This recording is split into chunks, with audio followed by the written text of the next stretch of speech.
একদিকে যখন গভীর চক্রান্ত করে এসআইআরের নামে প্রকৃত ভারতীয় মুসলিম যারা বা বাঙালিদেরকে যেভাবে হেনস্থা করা হচ্ছে, ওই আপনার দ্বিতীয় শ্রেণীর নাগরিক করার জন্য, ডি ভোটার করার জন্য, ডাউটফুল ভোটার করার জন্য যেভাবে যে চক্রান্ত করা হচ্ছে, হেয়ারিংয়ে ডাকা হচ্ছে, 14 গোষ্ঠীর কাগজপত্র চাওয়া হচ্ছে, আর অন্যদিকে আবার বিজেপি শাসিত রাজ্যগুলোতে বা ভিন রাজ্যে আমরা দেখতে পাচ্ছি বাঙালি পরিযায়ী শ্রমিক বাংলায় কথা বলার জন্য অত্যাচার করে মেরে ফেলা হচ্ছে, মব লিঞ্চিং করা হচ্ছে, জোর করে জয় শ্রীরাম বলতে বাধ্য করা হচ্ছে।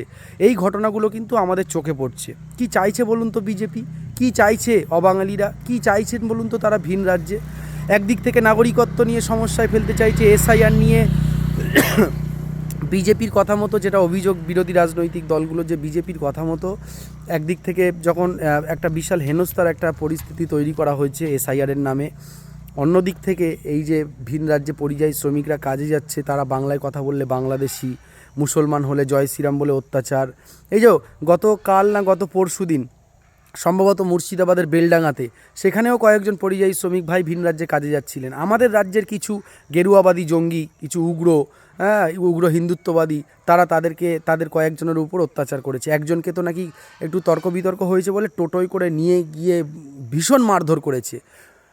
এমএলএ হুমায়ুন কবির মুর্শিদাবাদে, তিনি তার সোশ্যাল মিডিয়ায় পোস্ট করেছে। পশ্চিমবাংলায়ও এমনটা হবে আর মেনে নিতে হবে?